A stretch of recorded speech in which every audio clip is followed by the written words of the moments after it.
Bastidores do Júri.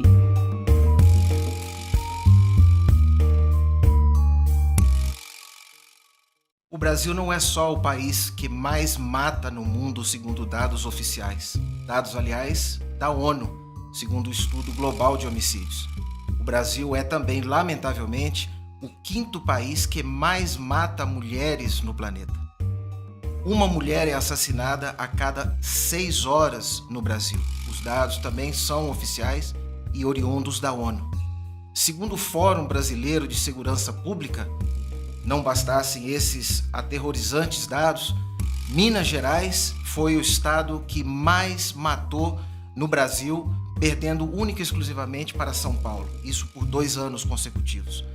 Para falar sobre o feminicídio, este intrigante tema, a nossa especial convidada de hoje é a doutora Denise Guerzoni, promotora de justiça que foi durante anos do Tribunal do Júri e hoje atua com veemência e galhardia junto à Promotoria de Justiça da Violência Doméstica. Muito obrigado, Denise, minha querida amiga, pela presença. Agradeço imensamente pela sua disponibilidade, o tempo, e seja muito bem-vinda ao Bastidores do Júri. Muito obrigada pelo convite, meu amigo, meu colega Cláudio. É uma honra dividir este momento com você. Nós que já dividimos tantas angústias e vitórias no plenário do primeiro Tribunal do Júri. Então, estar aqui com você hoje é uma honra e é uma celebração à vida. A alegria é nossa. Denise, por que o Ministério Público? Porque o Ministério Público é instigante e ele nos coloca a serviço da sociedade. O que me fez entrar no Ministério Público foram os meus ideais de vida, de bem proteger, bem servir e, ao final da carreira, que já há visto o final da carreira, ter a sensação de dever cumprido.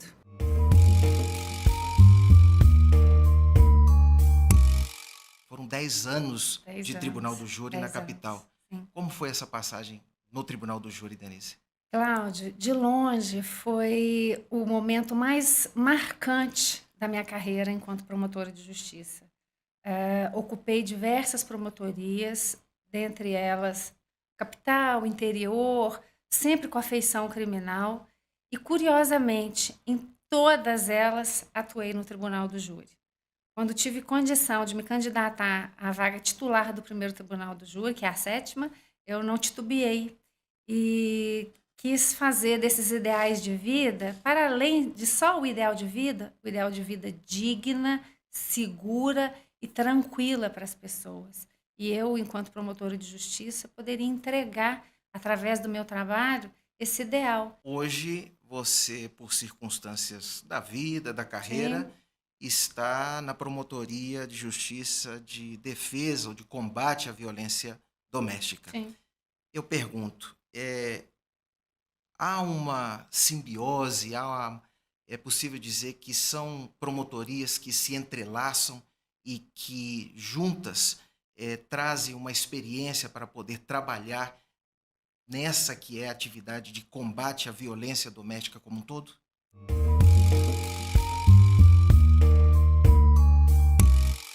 Sim, Cláudio, posso te dizer com toda certeza possível. Existe mais do que uma simbiose, existe uma interseção. Porque a violência doméstica ela não é um fato isolado, ela é um processo, ela é um fenômeno muito complexo. De verdade, atuar por 5 anos na antessala do feminicídio, seja consumado ou tentado, me trouxe uma experiência bastante grande, não só jurídica, mas um olhar, porque é uma gama de situações que enfrentamos, não só jurídicas, né? Tem um aspecto cultural, social, emocional, psicológico, cultural, e isso está nas entranhas da lida da violência doméstica. O que é o feminicídio? Eu pergunto isso porque algumas pessoas ainda fazem alguma confusão entre homicídio, feminicídio. O que é o feminicídio?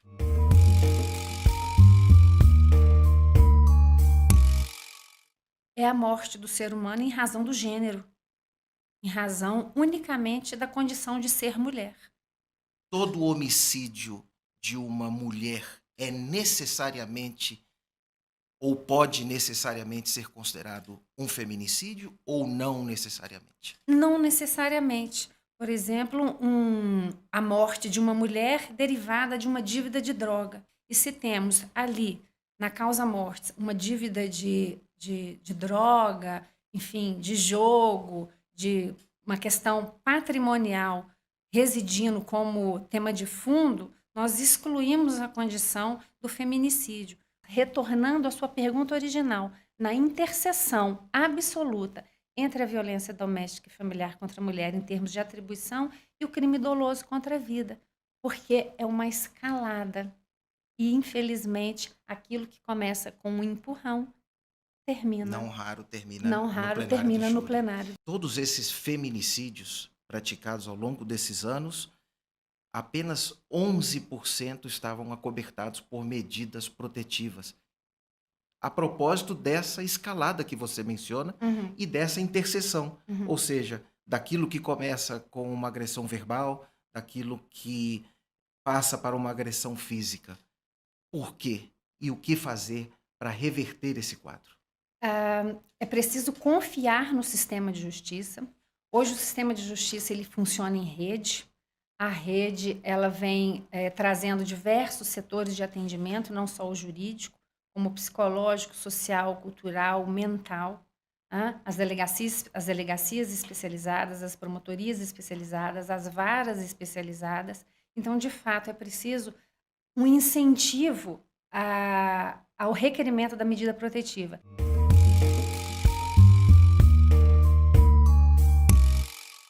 Já existe o requerimento da medida protetiva, mas não raro, diante desse fenômeno complexo, as medidas são revogadas não pelo Poder Judiciário, não a requerimento do Ministério Público, mas pela própria ofendida, que não se vê fortalecida o suficiente para prosseguir no enfrentamento daquele ambiente doméstico. Então, é preciso fortalecermos essa mulher.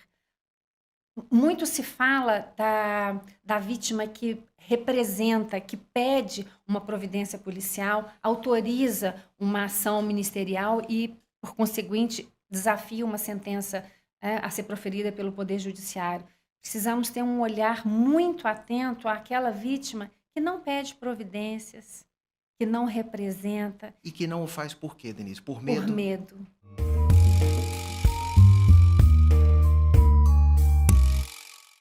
Por medo. Porque hoje o sistema de justiça ele está bem democratizado, bem colocado, mas ainda o crime de feminicídio e a violência doméstica, ele é autoexplicativo, ele acontece dentro de casa. E são relações, é uma violência derivada de uma relação de afeto. Daí a dificuldade. Então é preciso um olhar muito atento, não só aqueles processos que têm o impulso natural da representação, mas voltarmos os olhos para aquela que não deseja a medida, entendermos por que ela não quer a medida. É fato que a medida, por si só, ela não evita, mas ela arrefece o ânimo do agressor. Quem procurar? Qual número ligar?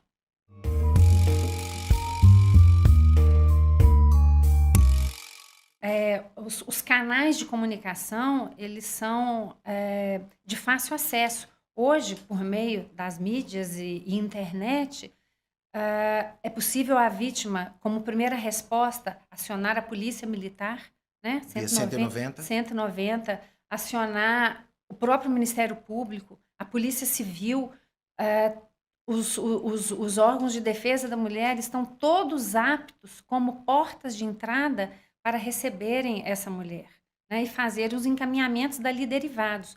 Hoje nós contamos em Minas Gerais com a PVD, que é a Polícia da Violência Doméstica, uma guarnição especializada no atendimento com homens e mulheres treinados para aquele atendimento. Então, como primeira resposta, aciona-se a Polícia Militar, porque a medida protetiva, de fato, pode garantir a vida daquela pessoa se estivermos ainda na fase da agressão tentada. Não raro o sistema não consegue fazer essa proteção e essa agressão verbal, moral, caminha, evolui para um crime contra a vida. Sim. E aí vem a atuação no tribunal do júri. E você tem um caso para nos contar. Qual é esse, Denise? O que aconteceu? Como foi?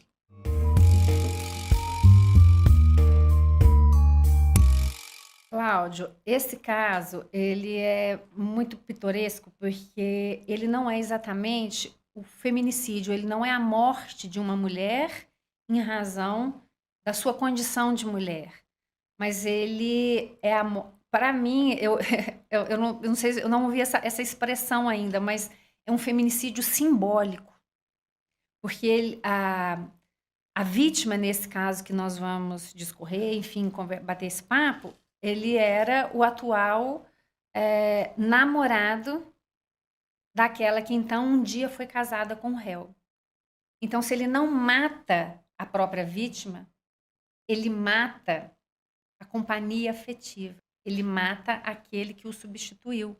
Então, isso, na verdade, demonstra uma personalidade vingativa e os contornos da violência psicológica e moral contra aquela mulher. Porque se ela não foi morta, ele subtraiu a possibilidade dela desenvolver uma relação afetiva com terceira pessoa. Ele continuou se assenhorando daquela mulher, escolhendo com quem ela se relaciona afetivamente ou não. Se ele não mata, ele mata aquele que ela escolheu. Ao que parece cultural do feminicídio, seja o simbólico, seja o real. É quando a mulher diz não, quando ela exerce o seu livre-arbítrio de estar ou não com aquela pessoa, com aquele homem. Então, quando esta mulher, que não foi a vítima direta, ela foi a vítima indireta, né? Isso é um conceito hoje que a gente precisa colocar. Doutrinário, inclusive, ela foi a vítima indireta desse crime de homicídio, mas a vítima direta de um feminicídio simbólico. Ela assume um novo relacionamento? Ela assume um novo relacionamento a tempo e modo, nas circunstâncias que ela identificou como ideais. A mulher ela ainda tem que se proteger, se resguardar. Ela não trouxe esse relacionamento tão logo ele aconteceu de forma pública, justo para poder organizar as emoções ali daquele relacionamento, que já nem era tão recém rompido, mas com meses de conhecimento, né, de ciência de que ela entabulava um novo relacionamento afetivo, ele planeja estrategicamente a morte do que a gente chama de rival. E como que o homicídio é executado? Como que ele acontece, esse consumo?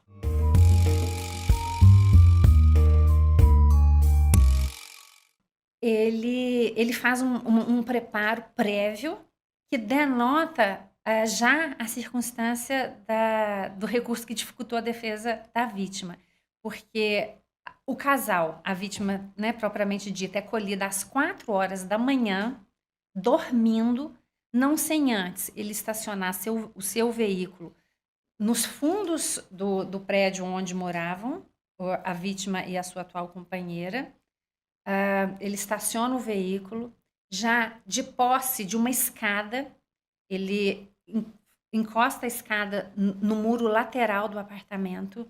Eles residiam numa área comum, que é o primeiro andar. Sim. Ele ganha a área... Chamada área privativa? Área privativa. Ele ganha a área privativa de maneira clandestina, ciente de como era o imóvel, porque ali já havia residido. Com ela? Com ela. Então, ele chega com seu carro, encosta a escada antes adquirida ou antes colocada para o transporte, para aquele fim, para que ele ganhasse estrategicamente, para que ele ganhasse de forma clandestina a área privativa. Ele adentra a área privativa. Ele já havia sido síndico daquele prédio, portanto, ele detinha as senhas de acesso, porque essa área, embora comum e privativa, ela tinha portas de vidro que se abriam com comando eletrônico. Ele já tinha esse conhecimento prévio das senhas eletrônicas, faz mau uso dessas senhas eletrônicas e, por fim, ganha o interior do imóvel, porque também não se desfez daquelas chaves, um cuidado que não foi observado com troca, né, de fechaduras, ele detinha ainda as chaves daquela unidade e assim surpreende o casal.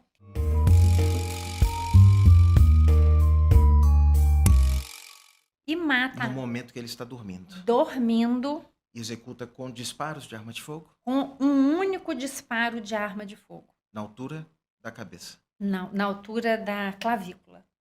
Um único e certeiro disparo de arma de fogo. Um único e certeiro que disparo. ceifou a vida da vítima. Que ceifou a vida da vítima. E a ex-mulher dele, mãe de seu filho? A tudo assistiu.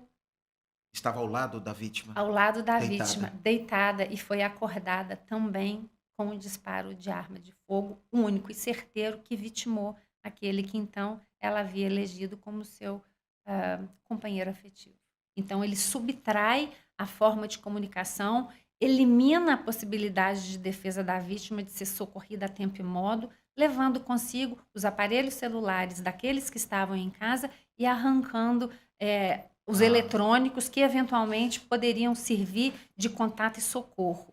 E faz essa ameaça, que hoje seria, né, uma coação com relação a essas pessoas. E ele é preso, Cláudio.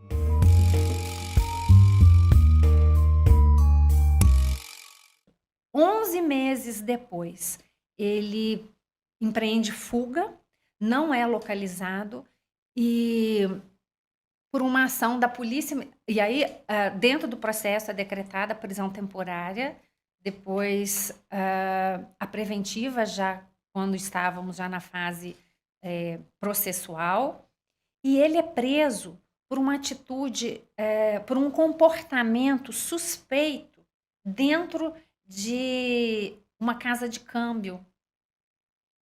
As casas de câmbio, normalmente, elas têm um segurança. Câmeras de segurança. Câmeras de segurança. E aquela pessoa estava sensivelmente agitada aos olhos daquele que era o encarregado de bem proteger aquele espaço físico. E ele, então, aciona a polícia militar pela inquietude daquela pessoa. Ele apresenta uma identidade falsa e também, dentro da perspectiva da polícia militar, aquilo não funcionava, o comportamento também transcendia um comportamento dele esperado, até se chegar à identidade real e se constatar no sistema que havia um mandado de prisão em aberto. Contra ele. E assim ele foi preso. Preso permaneceu até o julgamento e foi você que participou da sessão de julgamento perante o Tribunal do Júri. E, curiosamente, também da instrução do sumário da culpa. Do sumário. Uhum. Todas as imputações, objeto da denúncia, foram acolhidas pelo Tribunal do Júri, Denise? Foram acolhidas. Realizou. Sim, foram acolhidas. Ele foi denunciado pelo homicídio consumado, qualificado, com a presença de duas circunstâncias qualificadoras, o motivo torpe e o recurso que dificultou a defesa da vítima. O motivo torpe, consistente em não aceitar um novo relacionamento, então, entabulado pela ex-mulher, e o recurso que dificultou a defesa da vítima por essa entrada clandestina e colher a vítima quando ela dormia. O filho se encontrava na residência? Não. Daí a ausência do filho, aliado ao estacionar nos fundos do imóvel, a escada, romper concertina, utilizar de senhas eletrônicas e, justo no dia, o filho menor não estar na casa, aquilo tudo funcionou como um tecido, como um mosaico que se alinhavou no preparo do homicídio doloso, porque a tese foi de homicídio culposo. Desde a investigação até a instrução no sumário, no sumário e depois também em plenário, a tese é de que houve um disparo acidental, porque era um único tiro. Não todo esse terreno preparado para culminar com aquele resultado. O argumento defensivo era, se desejo houvesse de matar, seriam vários disparos. A moça, digamos assim, também teria sido morta.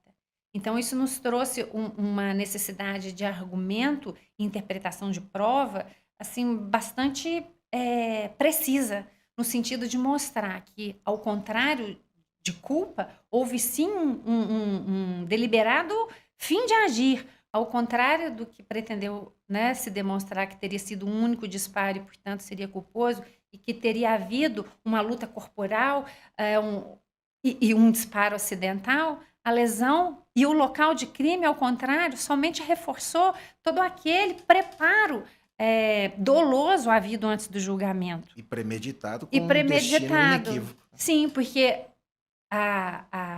o trajeto do projétil mostra que a vítima foi. O disparo foi feito ligeiramente de cima para baixo. A vítima era bastante alta com relação ao agressor, de cima para baixo, e ela entra. O projétil perfura uma artéria pulmonar.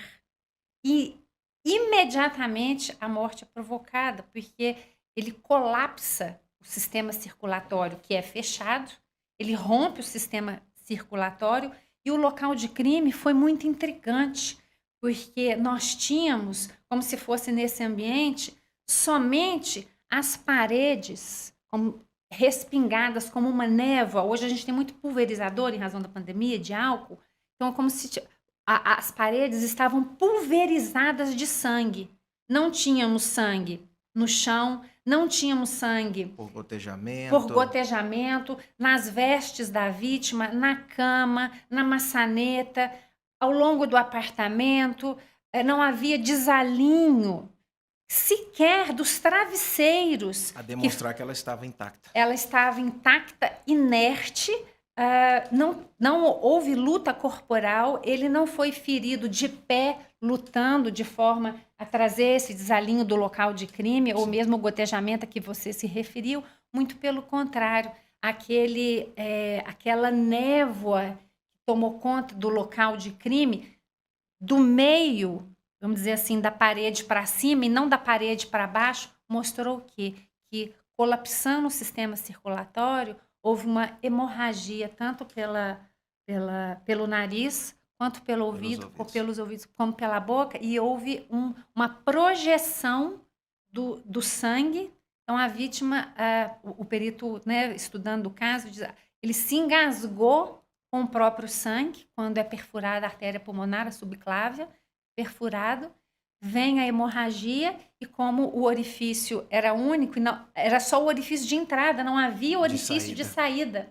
Então, como explicar um local de crime pulverizado de sangue com um único orifício de entrada e mais nenhuma gota nas vestes da vítima? Sim. E aí vem a necrópsia mostrando, né, como eu falei, a importância da perícia. E o entendimento da perícia e a consequência, né, do colapso do sistema circulatório, de fazer aquela névoa, aquele espirro, a palavra espirro mesmo, digamos assim. O perito ainda traz a expressão, sabe quando você se engasga com refrigerante? Sim. E vem aquele gás? Sim. É mais ou menos o fenômeno. O sangue funciona como esse gás e ele é expelido. E assim, pulverizado. Denise, e assim foi feito. Para fechar sobre essa situação, duas coisas. A pena. A pena ficou em quase 17 anos. Quase 17 anos. Regime inicialmente fechado, como a gente sabe. E só mais uma pergunta, porque eu acho que isso é de suma importância para aqueles que estão nos acompanhando, até para entender esse trabalho valoroso do promotor, do júri. Uhum. Você recebeu, posteriormente a isso, um escrito dos familiares da vítima. E isso eu acho que é o que mais nos move enquanto promotores de justiça, promotores do júri. Você pode ler um trecho que seja desse escrito que você recebeu? Sem identificar, claro. Sim. Eu recebi e guardei junto das minhas memórias do júri, porque de fato é isso que fica. É servir a comunidade, servir aquela vítima e trazer um pouco de paz para a família, porque ali no plenário a vítima somos nós. Nós somos a voz da vítima. E então, a seu pedido, eu leio com muita ternura e sentimento o cartão que recebi, vazado nos seguintes termos: Doutora Denise, às vésperas do nascimento do menino Jesus, a justiça foi feita. queremos externar nossa gratidão por dar voz ao meu filho, diante de ato tão cruel e inacreditável. A senhora foi um anjo que Deus nos enviou. Feliz Natal com os nossos agradecimentos. Família D. Parabéns, Denise. Obrigada. Nós vamos encerrar, mas não sem antes deixar a você segundos finais para um recado que você queira passar, para além daquilo tudo que você nos trouxe, os ensinamentos e as suas valiosas palavras. Fica à vontade para falar o que você quiser nesses segundos finais do tempo que, infelizmente, está se encerrando.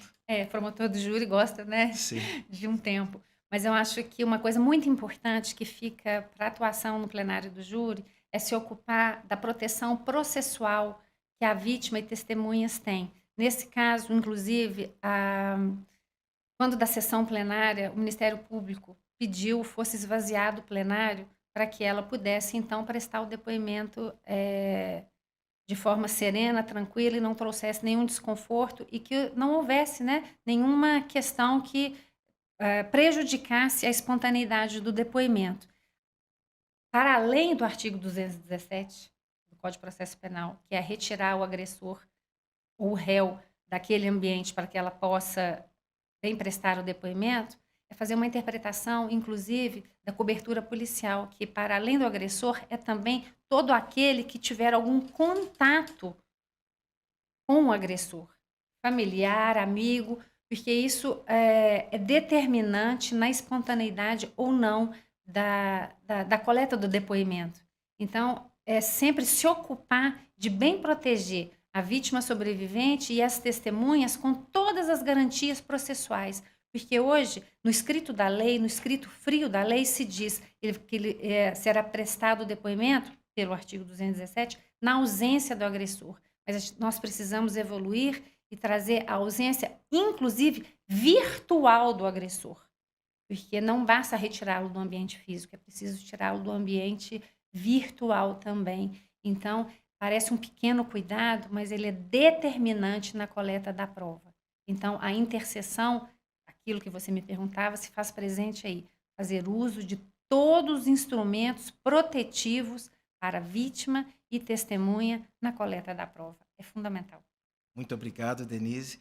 Agradeço imensamente pela sua presença, pela disponibilidade do seu tempo. Imagina, e muito obrigado a você que nos acompanhou até agora.